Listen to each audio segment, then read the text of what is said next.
9 Jacksonville. Become a listener supporter of this station today. Text News 899 to the number 44321. And thanks.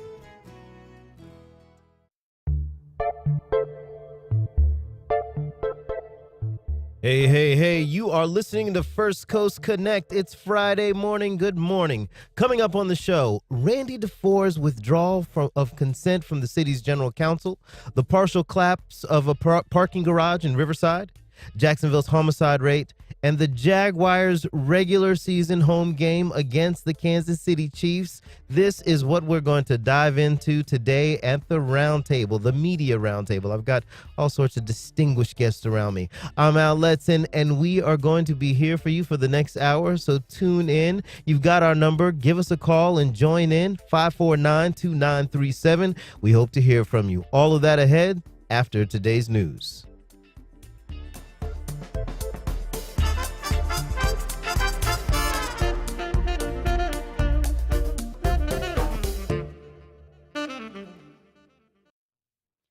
Good morning. It's 1 minute after 9 o'clock. This is WJCT News 89.9 Jacksonville.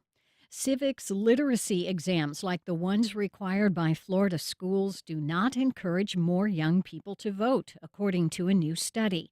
Danielle Pryor reports.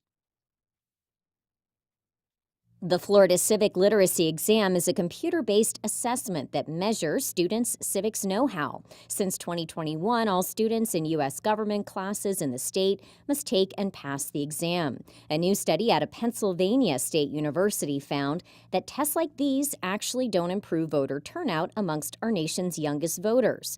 UCF's Aubrey Jewett says he wasn't shocked by the results. I think that the main reason young voters don't turn out is not because they don't know anything about civic education. It's because they're just not motivated to turn out and vote. They don't see that their vote makes a huge difference.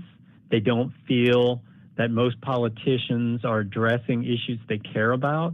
Jewett says making voting easier, including voting by mail, could increase voter numbers in the youngest demographic. 18 states require students to take a civics test. In Orlando, I'm Danielle Pryor.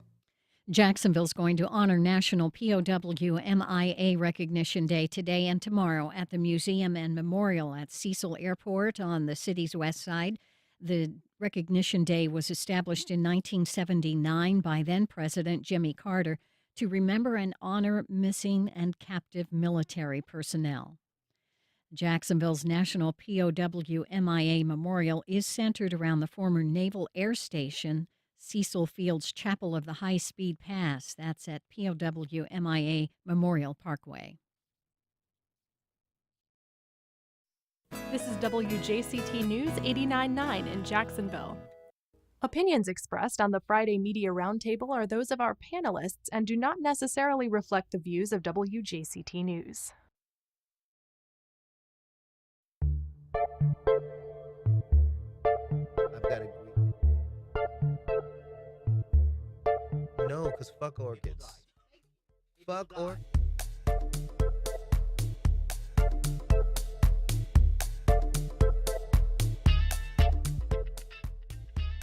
Hey, you are listening to First Coast Connect. I'm Al Letson. Welcome back. So this is the Media Roundtable, and on today's lineup, we have a beautiful guest of a beautiful group of panelists. I've got my man. Script skipped on me. I have got my man Jack Webb. Excuse me, sitting in this chair there next to me. How are you, sir? And the microphone isn't on. We're having a little bit of technical difficulties today. That's all right. Jack, you there? I'm here. I can hear you now. All right, I'm back. How are you, sir? Doing great. Thanks for having me. Thank you for being in. We've got Nikisha Williams, writer and Jacksonville Today contributor. Happy Friday, y'all. Dan Scanlon, reporter for Jacksonville Today. I'm here. And one of my favorites, Claire Goforth. Claire's my favorite because she brings me gifts. Thank you, Claire. Just the once, but maybe if you're good, you'll get another gift. Yeah, I mean, like, I'm going to keep asking for another gift like this one because she gave me a sticker, y'all. It's a great sticker. I feel like I need another one. So we've got a full day today, a lot to talk about. Randy DeFore's withdrawal from the general counsel consideration, the partial collapse of a parking garage in Riverside, the Jacksonville homicide rate, and the Jacksonville Jaguars' first regular season home game against the Kansas City Chiefs. We are going to dive into all of that, but we would love for you to join the conversation. Call us right now at 5492937. You can tweet us at FCC on air. First Coast Connect to WJCT.org, and you can find us on Facebook and on Instagram. Feel free, join in, tune in. Okay, so let's talk about this. Wednesday, Mayor Donna Deegan's appointee, Randy DeFore, withdrew her request for consent from the city's general counsel. Her nomination has been the source of heightened contention among city council members as the September 26th vote neared. Now, the city council is back to square one, trying to fill the role of general counsel. And Jack Webb, being that you were a former president of the city council, let's go to you first. What do you think about all this? It is the hot seat. Yeah, interesting. At the outset, this whole issue of the lobbying restriction, I think, was a red herring. All right, that's a nothing. It's a non-issue.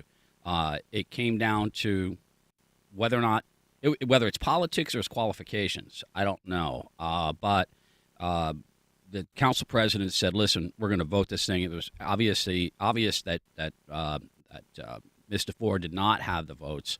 So rather than fall on the political sword, let's withdraw it. Let's move on. Now, okay, it begs the question, what are they going to do in the interim? Again, will there be another interim? There will be another interim. And what's the process going forward for the selection of a new general counsel? It needs to be filled. But we can get more into that. But here's the real question in my mind. All right, so right now the Deegan administration is 0 for 2 with Republican appointees, so much for bipartisanship. All right. This will lay bare the true intentions of the city council with regards to the Anna Brochet nomination. When she comes up for consideration by the Rules Committee for the full council as whether or not she is qualified to be the CFO of the city. And that's a big issue because not only did Anna Brochet, as a Republican, back Donna Deegan, she also had the temerity to run against Lenny Curry 4 years ago. Mm-hmm. So where's the council going to go? Is it politics? Give her a fair hearing. If they don't, I think it's really going to cast some aspersion on the council's motives. Who are the major players in the effort to thwart DeFore from taking this position? There are 7, but Nick Howland is the leader of it. Kevin Carrico, a few others. Their names are escaping me. I'd have to look it up. But they're Republicans, allies of Lenny Curry, and I do find it interesting that the same types of people who 8 years ago when Curry came into office would have been going on about mayoral vision, and it's really important for the mayor to be able to appoint the people that they want. Now we have a female Democrat mayor, and they're like, well, just a minute, little lady. I don't think you should appoint these Republicans. And I mean, everybody knows that the reason for this and has nothing to do with qualifications. It really comes down to the fact that they opposed they opposed Daniel Davis in the mayoral election. That's really what this is about. The Ethics Commission request and then the decision to vote before the Ethics Commission's opinion, I don't know, it just adds more firepower to the idea that this is all politics as usual. Well, some might say it was efficiency. Let's get this done and let's get ourselves a general counsel to get the process moving. But on the other hand, correct. You do it before there's an opinion that tells you whether or not it's righteous to do this under state standards. And my other question is, whatever happened to qualifications? Al Ferraro, certainly our general counsel candidate, certainly seemed to have the chops, even if there was no degree for Al, to get those jobs done. But obviously politics is jumping in, and we the citizens now are interim in those positions. Mayor Deegan stated that this is political and not ethical, and DeFore was the subject of a smear campaign. And I think everything that we've been pointing to now, it seems that the mayor has something to stand on when she's saying that. I mean, she had something to stand on before she said it, just with the way that she came in as mayor, defeating a heavily backed, supposed, Republican appointee, even though we have elections. And I think a lot of people who are in the city council who were very loyal to the previous administration and the previous mayor have a problem with that. And so now it's about exerting power. Who is going to have the power in the city? Is it going to be the city council or is it going to be the mayor? It's a lot of chest thumping right now of people trying to exert who has control. And if there's a coalition on the city council that is willing to constrain this mayor, then they are going to do that. And then in 4 years say, well, she didn't do anything. She didn't have a vision. She didn't have a plan. She wasn't able to get anything passed. She's bad for our city. And they're going to back somebody else in the next 4 years. It is absolutely political. And it just makes the city suffer because you are putting power over people. Yeah. Do we think that DeFore could end up in another position in the Deegan administration? Yeah, most likely, very possibly. If she'd want to be in City Hall after this, that's her call. As she said herself, she can make a lot more money in private sector than she can in City Hall. But she seems to me to be a person that really that sees the value of public service. So I could see that. But again, to the extent that it comes up before the council, it might be problematic. It's interesting. It's time. I understand where the council's coming from. I really do, because I'm a former president of city council. Council's co-equal branch of government. I get that. You're going to have tensions between the executive branch and the legislative branch. It's inevitable, and it's good to a certain extent. It's actually good, right? But ultimately, Can be. Ultimately, I remember when I was city council president the year before as vice president, we went through a very, very contentious budget cycle. The city was tearing itself apart, and Mayor Pate and I met right after I got elected. Said, John, we're not doing this again. I will not do this. And we put together a very, very sound finance committee. We worked cooperatively. We got it done. We had our differences. We worked with the JSO. We worked through all of the staff budgets, and we got a budget done. Now, it was not well accepted by the community, but it was the right thing to do. I think that's where the council needs to go at this point. That was a very different time, though, politically, in America and in Jacksonville. I mean, and also, like, to just be fair and push back a little bit, that was two Republicans. There wasn't this Republican schism that we see right now when you've got somebody like a Randy DeFore going against several of the council members, right? You make a good point, Al, but it's interesting because it was the very early stages of that cancer that took over the Republican Party. I mean, and by the way, you ask any Republican out there, they'll tell you Webb's a rhino in any event. So put that aside. But seriously, it was when it was like this partisanship that had taken over D.C.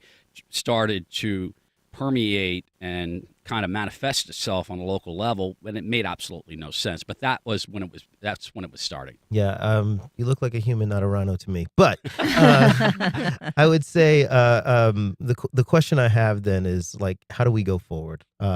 If the next big one, and correct me if I'm wrong, the next big nomination or the biggest one to come before the city council is going to be Anna Brochet, like, how do we see that playing out?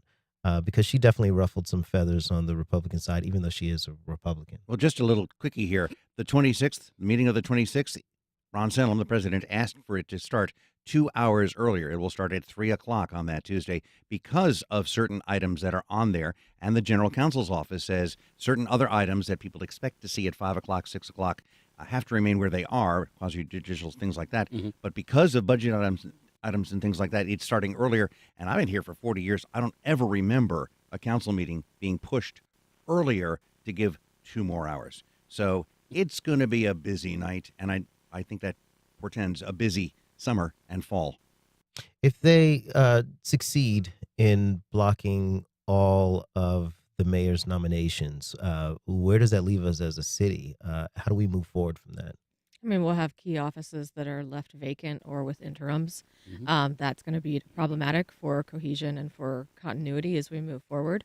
Are we going to see the next 2 years just be characterized by gridlock and council standing in the way of everything that Mayor Deegan tries to accomplish? It's one thing to have a good faith effort to negotiate, like Jack Webb was just discussing with the budget discussions earlier when he was on council. But it's another thing to just say, well, you know what?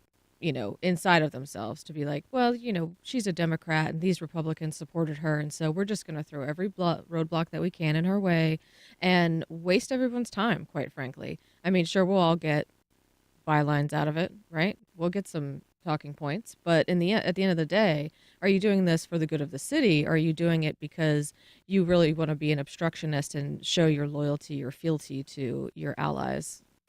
And to that point, Lisa from Facebook says, people voted for the mayor for a reason. They agreed with her positive vision for the city. This is overt obstruction. Certain CMR, in her humble opinion, corrupt. Mm. Yeah, so people definitely have feelings about this. Jack, I'm curious from the point of view of governance, and you used to be a city council member and Mhm. president. If the city council is set to obstruct the mayor's agenda, how can the mayor get around that? Bully pulpit number one, I would say that. Number two, she's gonna have to adjust. They're gonna have to be some sort of détente declared, where you may want to engage members of the civic council, of the business community, the non-electeds, as we call them, who exert influence citywide, regional-wide, and get people in a room and try to try to negotiate some sort of process for moving forward. And that's the way it used to be. I mean, that's the way you get. That's the way it was at one point. As far as moving forward with an agenda, I would again. There are a lot of things that she can do without council approval, with buying through her different departments. Again, with regards to infrastructure improvements and things of that nature, that is not something she would necessarily need to go before the council to execute on, assuming that the budget's passed and she has the requisite funding. But it's interesting to see where it in fact does go over the next couple of weeks. It's going to be. I would just hope that the leadership is going to have to say, hey, people, put your guns back in your holsters. We're not here. We're not here. Here's one of the things I was thinking. I don't want to hog the mic, but this is one of the downsides to term limits. These guys who are on the council right now, right? They realize they're out in 4 years, 8 years. Well, I was out in 4 years because I term limited myself. But, ordinarily you get reelected, you're 8 years, and you want to go to the legislature. And then you're going to go to the legislature. I mean, you want to go to the Senate, right? And so every election cycle, you are being scrutinized by your primary voters as to how you voted in your prior position. So again, you're not going to buck the party because you won't get the support from the party. That's Right. just one of the issues we face. That's our political reality.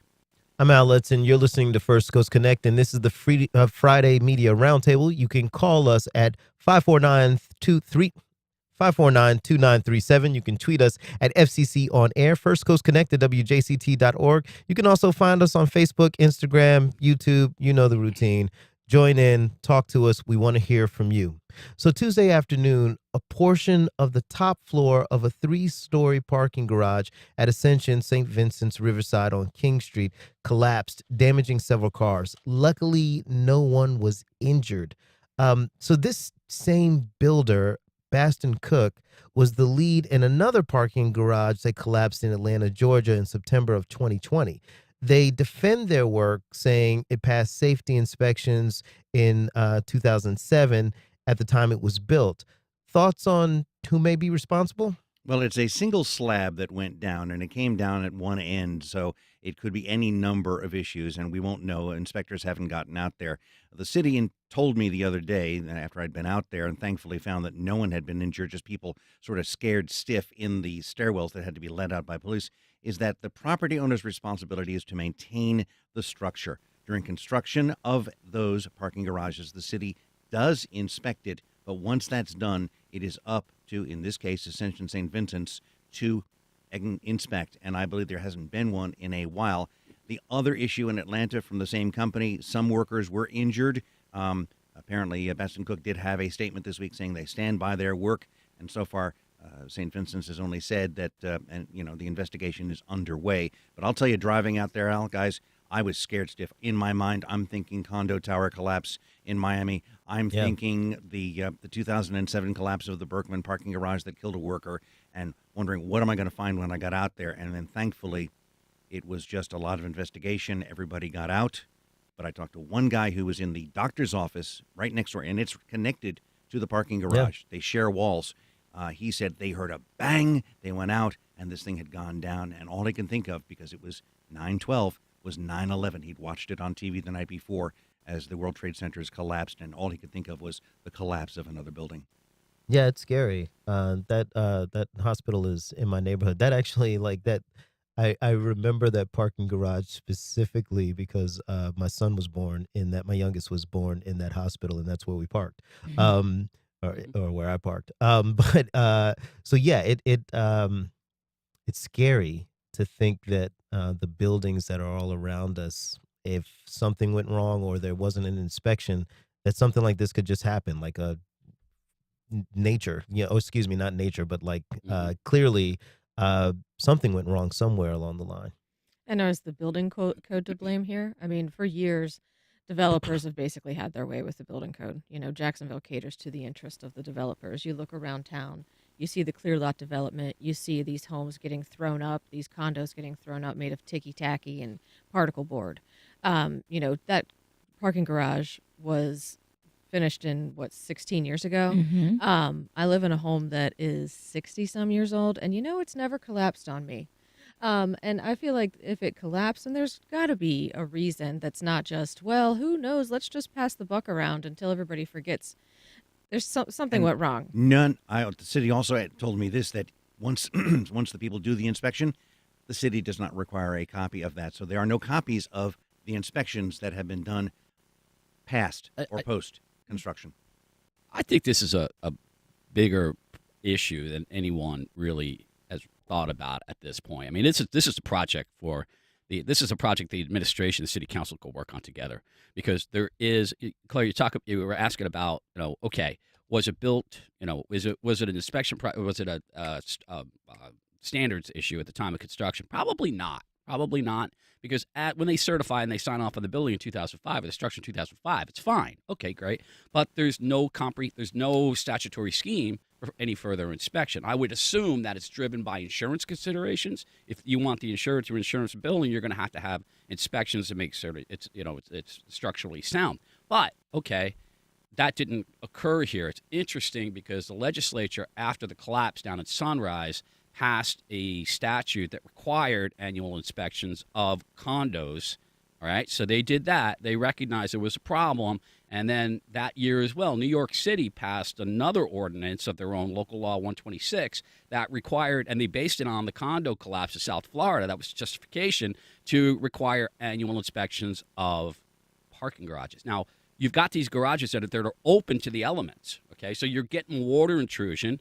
You're going to get cracks in your concrete. It's gonna affect the rebar. So after time, you're going to have structural issues. So why wouldn't we? Let's do it as a city.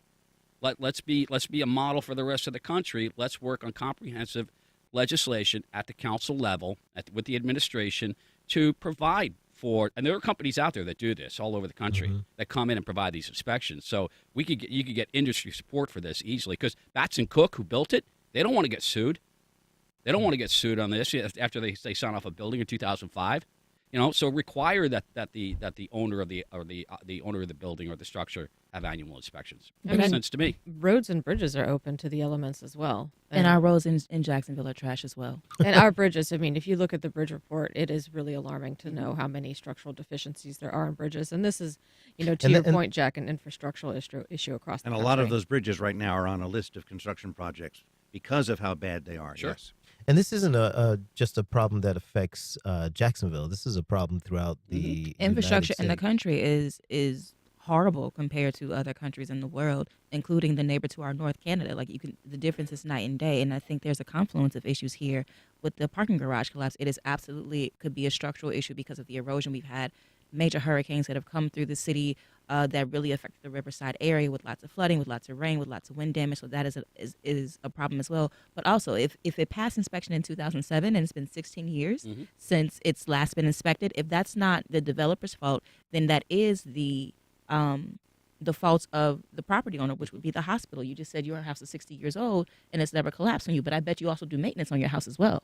If you catch a leak or you need a roof or anything happens, you go and get that done so that it doesn't fall on your head, so that the problems don't continue. So there's blame to go around to everyone. It's an infrastructure issue. It's something that the city council can work on. It's something that the hospital should have been maintaining better. And it's something that the building code needs to be written in a way that it protects the people and the users who are going to use the facility. Buildings made of concrete should not just fall on your head. They just shouldn't. They should not fall out of the sky. What's surprising to me is, given where Florida is with the insurance industry, and I can just say the many times that I have had to have my property inspected in order to keep my insurance, the fact that that St. Vincent's, Ascension St. Vincent's, and whoever insures them were not demanding these inspections be done. That just seems strange to me, because as a homeowner, I can tell you that like I've had like 4 different inspections like in the last 2 years. I mean, they did a site inspection and someone someone from the insurance company saw that trees were too close to my house, so I had to get those trees cut down. I had to yada yada yada, all of this stuff. And so like me as just a homeowner who has to worry about that, and worry about keeping my insurance unless I do whatever they tell me I have to do, in a state where insurance is a thorny issue that the legislature doesn't seem to want to tackle. The fact that a major, organization with major structures does not have to have inspections, it just seems like there's something out of whack there. For what it's worth, though, we've only had 2 parking garage collapses in the past 20 years. So, and one of those was still under construction. So I'm guessing maybe somebody's doing something right somewhere. Well, I Maybe. think the collapse was with the Berkman. I think that's because the building sat vacant or sat idle or fallow for a number of years. So I think the problem, I don't know, but I would assume that there was a distinct possibility that there was structural compromise of it, despite the fact that it wasn't completed. Although it was a worker that was killed, so they were understand. still working on it. Yeah. Just the sheriff indicated to me that he was across the street when the Bergman went down, and he had major fears as he went to St. Vincent's this week as to what he was going to drive up on. Yeah, I'm sure.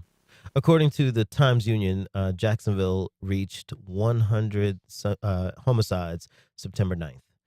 The number is slightly lower than in previous years, but it's still not a good look. And this has been a problem in Jacksonville for as long as I can remember. I mean, when I was a young man, I'm going to go way back. We used to call Jacksonville the Bangum because, there was gunshots everywhere. There's violence in the streets, and it seems like it's just been a steady, for the most part, a steady incline over the years.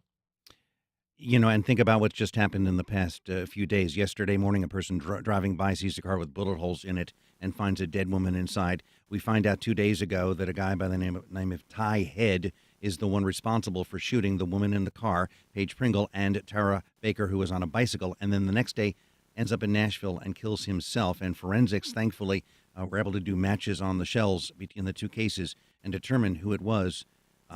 It's just bizarre. And my phone buzzes all the time with ears alerts from the sheriff's office. It's person shot, most times in the leg, in the arm, non-life-threatening. But then you get the drive-by shooting like the woman yesterday, or you get the child in the car killed or injured. And it's heart-wrenching. I've been doing this for 40 years, and it is no easier. In fact, it's tougher now as a grandpa to write about this stuff.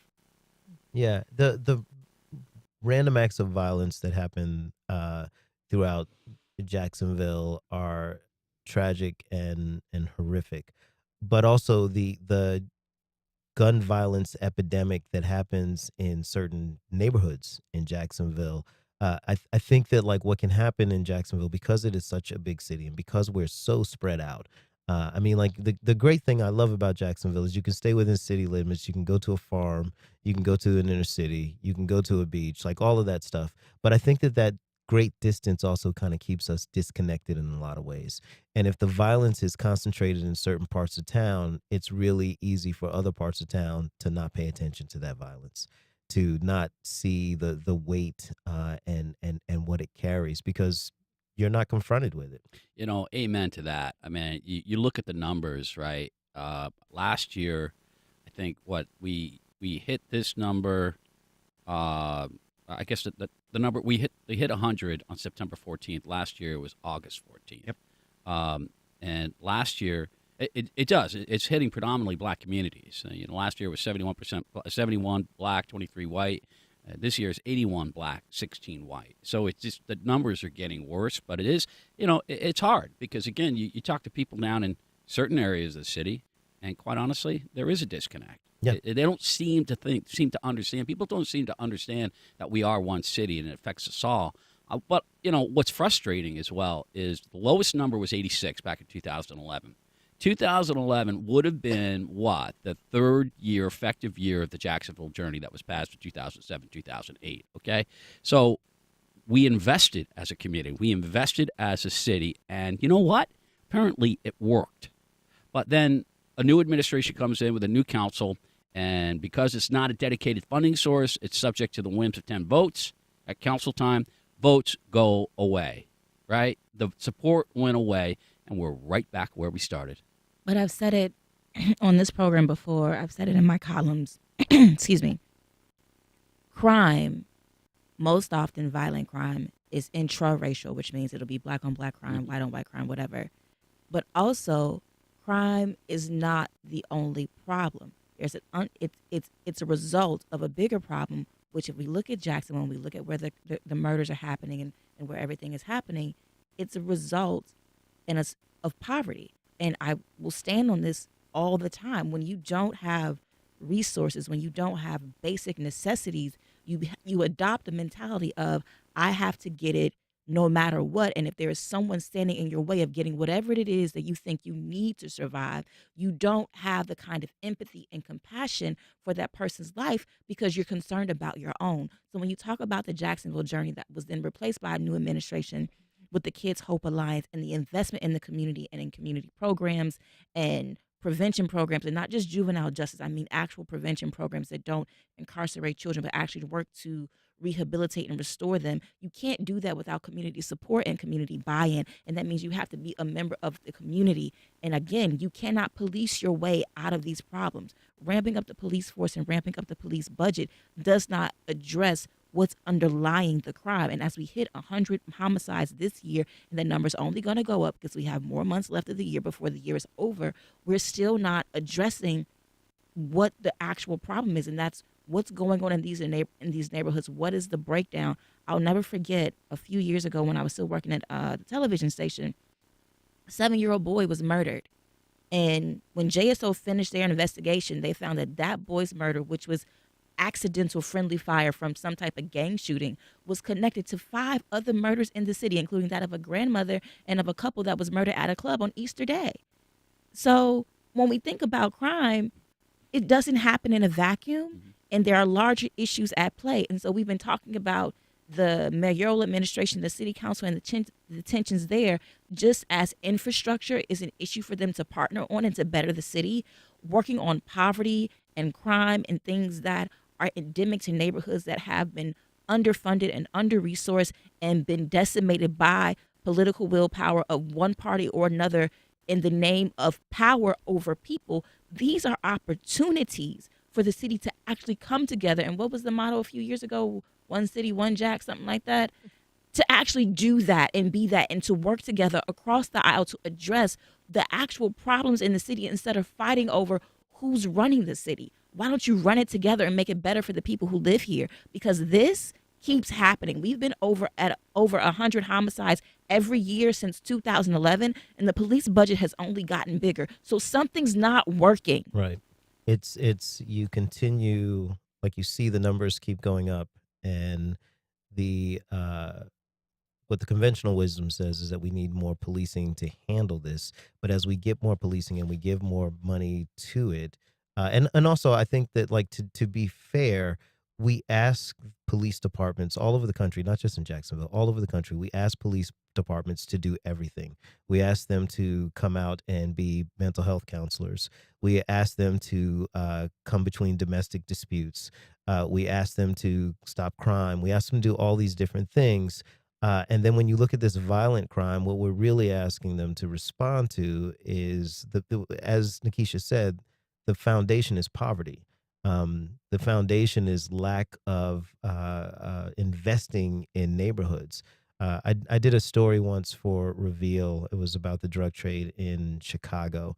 And we found that, like, in a part of Chicago where the drug trade was really heavy in this one area, the number one employer in that area was the drug trade. Absolutely. All of the industry had moved out of that area, and literally no one could get a job. And so, what can you do? You go work for the drug man. You go work for the Right. kingpin.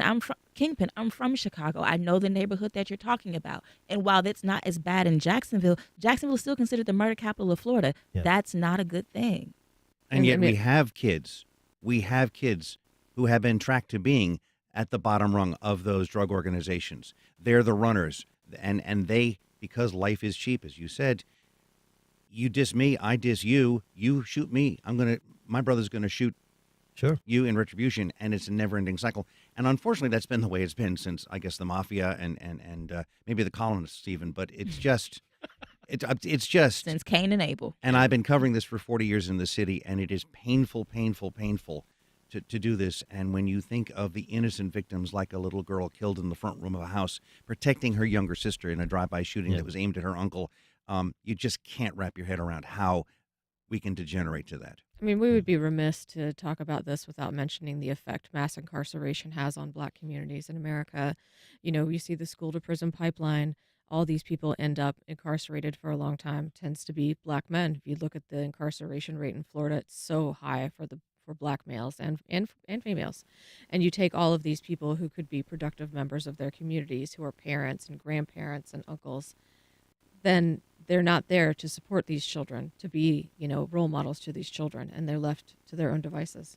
We've got Daryl from St. Augustine on the phone. Daryl, how are you this morning?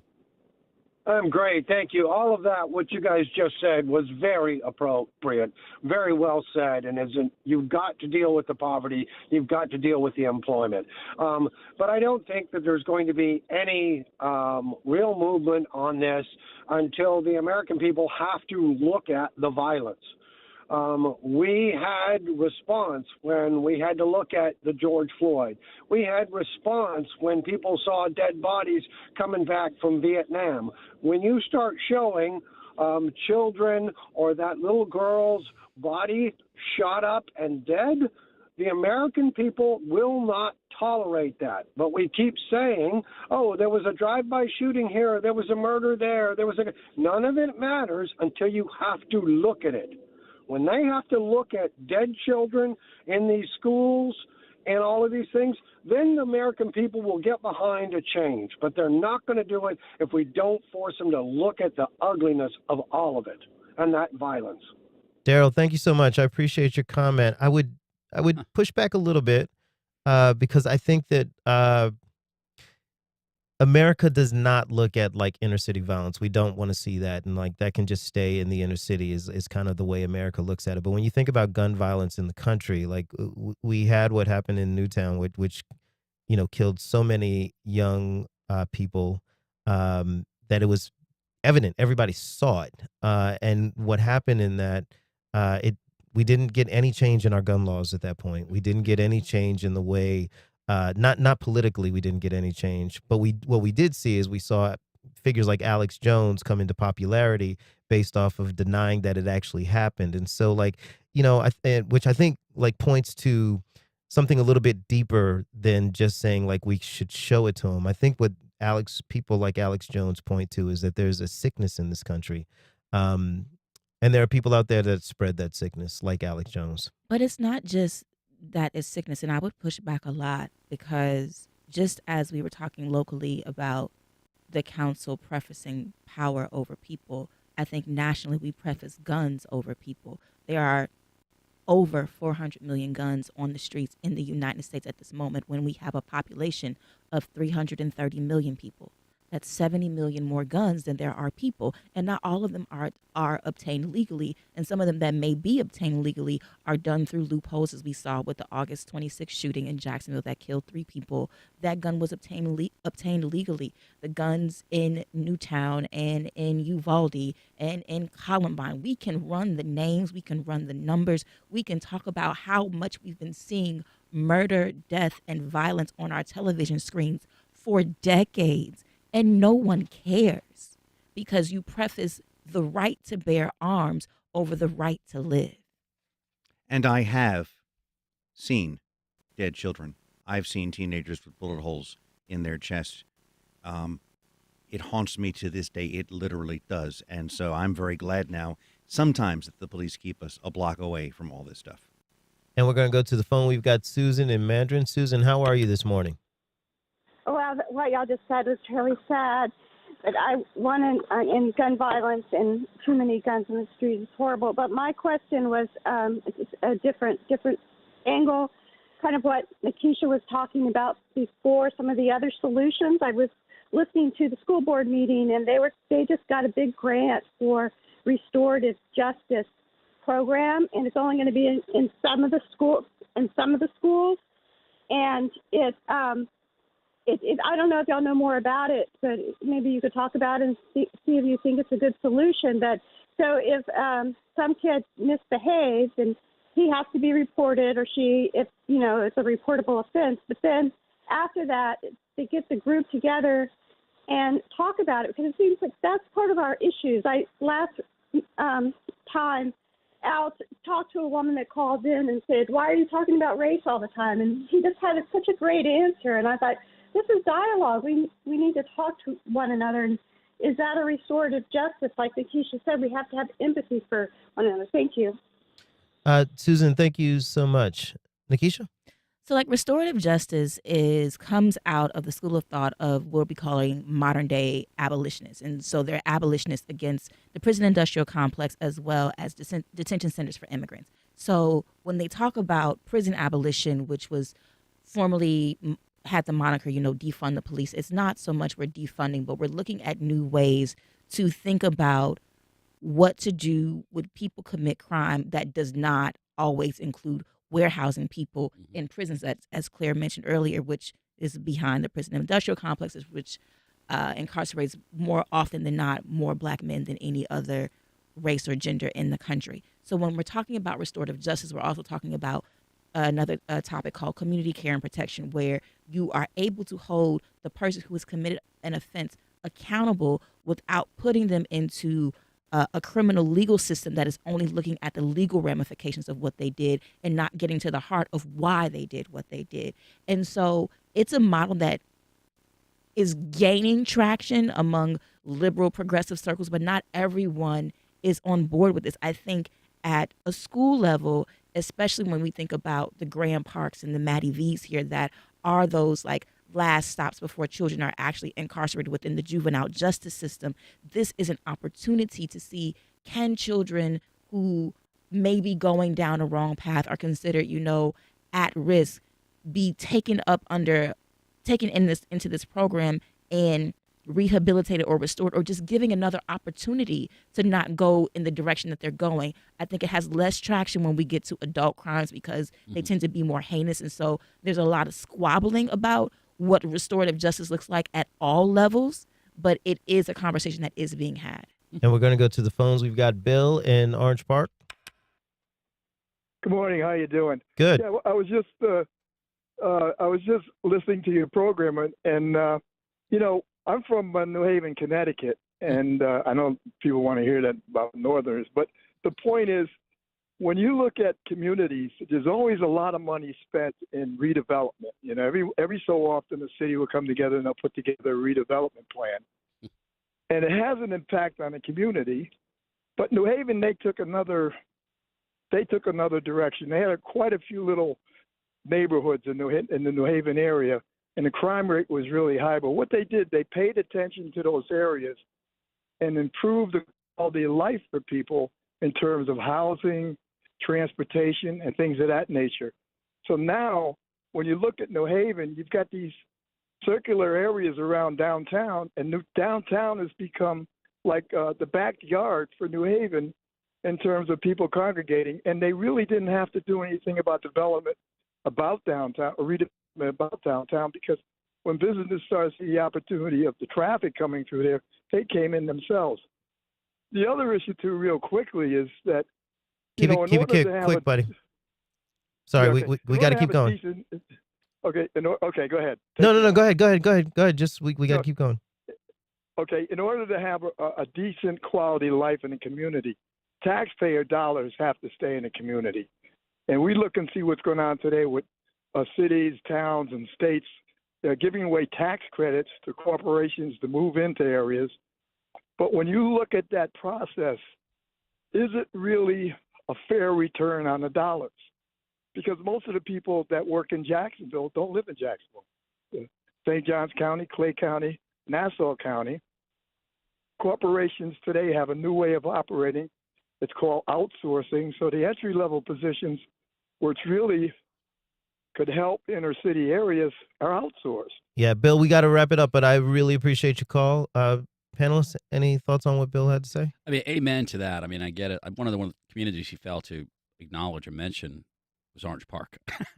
So Bill from New Haven, welcome to the area. Moved to Duval and help us out. But I mean, amen. Investment in the community makes sense, and that's what we've been talking about since consolidation, right? Invest in these neighborhoods. Yeah, and we've got Jim in Riverside. Jim, how are you? Hey, doing good. Thanks for taking the call. One of the problems that we have is the sheriff's office is established by the Constitution, and their primary role is to protect property. And here in our consolidated city, we're essentially using our sheriff's office as a municipal police department.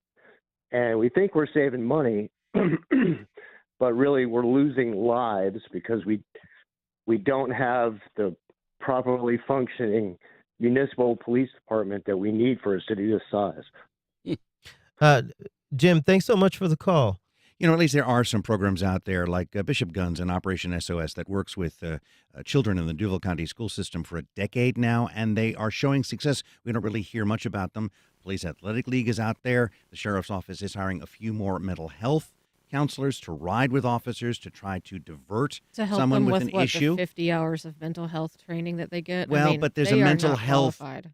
There's a mental health person in the car. I'll give them that much. There are They're trying. New programs, little programs, and those programs are working. And of course, let's not even forget the civil citation push that is working in other counties in Florida, but so far not accepted here. I mean, that just goes to show that the problems are large and complex. They're not, endemic or germane to Jacksonville. They're happening nationwide. And I think to Jack's point about development in the caller as well, is that one of the things that needs to be said when you talk about developing a community, you have to do it with the community. Mm-hmm. You cannot develop for the community or in name of the community and give them what you think they need. You have to do it with them so that you don't push them out of their homes. Yeah, and at that, it's that time. Oh, I love it when a plan comes together. Thank you so much, Brady. It's the lightning round, and I'm going to start with my buddy Claire. Go forth. What you got, Claire? All right. Jacksonville versus Kansas City. All right. This is going to be really weird, but you guys, can we get Taylor Swift to break up with Travis Kelce before the game? Because I hear they're dating, and she's got a way of messing with a man's mind, and I would really like to see the Jaguars beat the Super Bowl champs. I'm out. I can't follow that. I'm out, man. I don't know what to say. I just that's a very insidious plan. You're going to wish this man heartbreak so you get the win. Taylor, give him a bracelet that says it's over. She said Taylor got that Badu. Okay. With that, we're going to go to Nikisha. I'm a week early, but next week is the Jacksonville Book Festival. It's coming back for the first time since February of 2020. I'm doing a panel on Friday the 22nd. They're doing a big promotional push, so everybody come down to the Jacksonville Book Festival. And if you see me on Friday at 10:30 in my publishing workshop, come say hi. Boom, boom. Jack. I was going to talk about the UAW going on strike, but I just can't follow Taylor.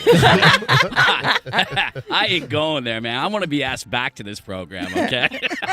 And Dan. For all those geeks out there, Ancient City Con this weekend in St. Augustine. All the sci-fi folks are down there. And then on a more serious note, on Tuesday, I'm in the big chair, and I've got Sheriff T.K. Waters.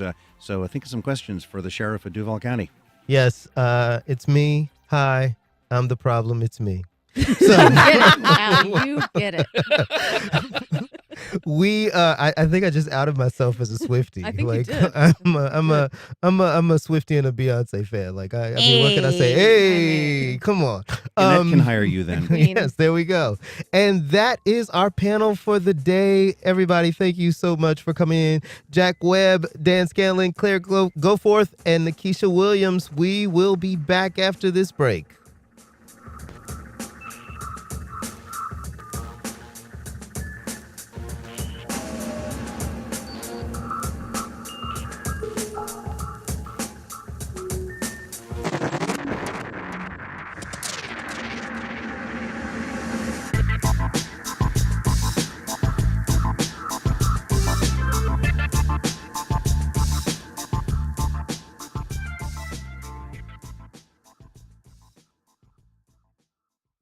Our credit union, we believe in helping members reach their financial goals and building stronger communities. It's why we offer our members better rates and give back to the places we call home. ViStar Credit Union. Visit vistarcu.org/join. Scenic Jacksonville presents the Great City Symposium, October 4th. A.G. Lafley, former CEO of Procter & Gamble, shares how he led the revitalization of downtown Cincinnati and the Sarasota Bay waterfront. Tickets at scenicjacksonville.com. Auto workers prepare to walk off, Mitt Romney bows out, and in Washington, Elon Musk and the rest of the world's tech titans show up. I think this meeting may go down in history as being very important for the future of civilization. All the biggest stories from across the country on the Friday News Roundup, next time on 1A. Today, starting at 10 on WJCT News 89.9.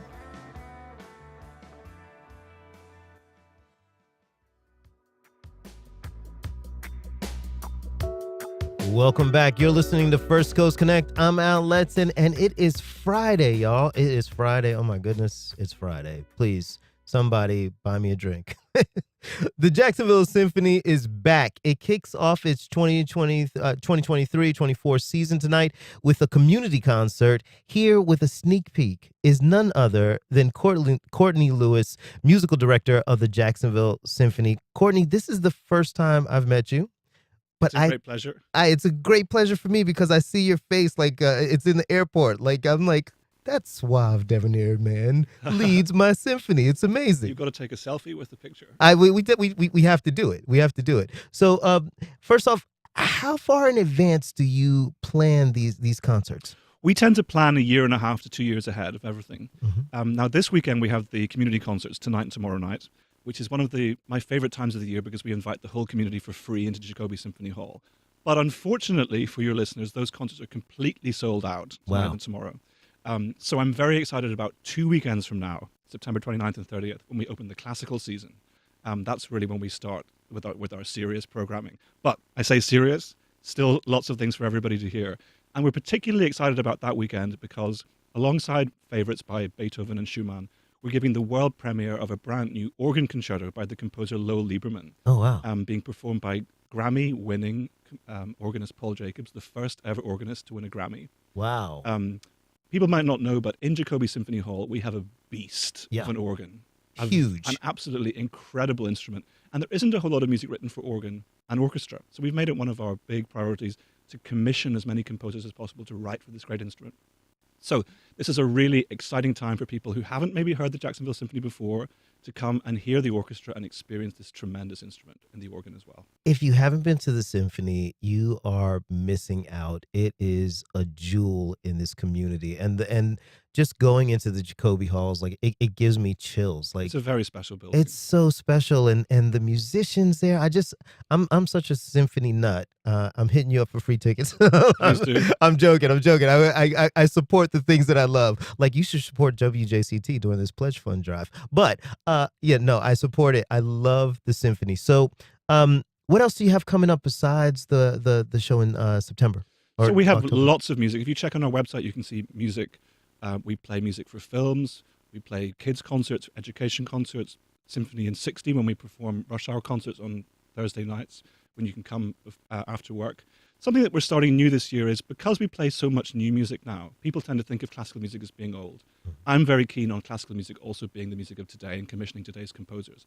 But sometimes people find it a little bit difficult to hear the music from today. So one of the things that we're going to do for the first time in a couple of weeks on September 27th is have a new music living composers seminar when me and a couple of the staff conductors and Lo Lieberman, the composer of this organ concerto, are going to get together at Jacobi Symphony Hall and just play people some new music, talk about the different styles and idioms that are different in new music from older classical music, and try and remove some of the barriers from people hearing the music of today. Yeah. So to encourage you, that's a free event, September 27th at 6:30, led by me and a couple of the staff conductors. We'd love to hear you there to discuss the music of today and to open your ears to the new. I'm going to put you on the spot. Like, as far as like new composers and the music of today, what's your favorite? Thomas Adès, English composer. I'm totally writing this very down. Good friend of mine, and whose opera, The Exterminating Angel, I'm conducting at the Paris Opera in April.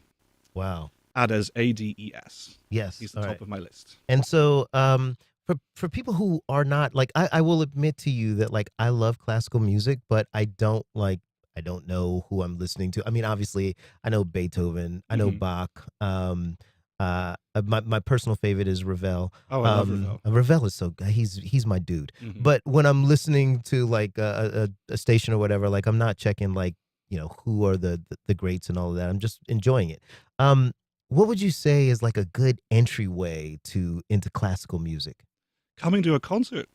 Yeah. Of course. So, look, people have this notion about what classical music is. Yep. I've made it my mission here in Jacksonville to kind of try and change that. The Jacksonville Symphony is an organization that's open to absolutely everybody. You can come to a concert knowing nothing and just enjoy the experience. The best way to experience classical music is live. There's nothing like being in the room with a group of 80 to 100 musicians playing music. You feel it, you experience the audience reaction together, and you also then have a memory of the piece that's specific to you in your life. That's the way to do it. So check out our website, find a date that works for you, and please dismiss those notions you have about it being a symphony for your grandparents or for rich people or only for white people. None of these things are true. We want to welcome everybody to hear this great orchestra that we have right in our hometown. I remember the first time I heard the Jacksonville Symphony Orchestra. This is many moons ago. And I don't remember the music that was being played, but I came into Jacobi Hall. I sat in a chair, and I remember like watching the percussion session begin and feeling like the wave of sound coming at me. Yes. And it was so amazing that I closed my eyes and like the music just kept hitting me, and it to the point where it moved me to tears. But then I would like open my eyes and was like, you got to see this. Like you like, I mean, I was getting wrapped up in like just going with it, but watching all of these musicians and watching the conductor, like I love watching conductors. I mean, they're just they're obviously I steal all my tricks. right on. So it's just such an amazing experience. But I think people just, you know, they tend to have this idea that it's, you know, it's for old folks, it's for, you know, this, it's for that. But really, it's for you, because when I went to it, I walked out thinking that this is my symphony. Yeah, this exactly. is mine. And, you know, I don't think necessarily everybody realizes how good the orchestra is here. You know, we have a really world-class symphony here, and it's only got better and better over the last couple of years. So it's really one of the highlights of things to do in Jacksonville. And if you haven't been, like I said, just step out of your comfort zone and you'll be really surprised. Excellent. Courtney Lewis, music director of the Jacksonville Symphony. I am such a fanboy. I'm taking a picture with this guy right now. You have been listening to First Coast Connect. I'm Al Letson. This is the weekend, so I want you guys to go out and enjoy it. And remember, keep your heart open for Duval and each other. And we will see you Monday morning.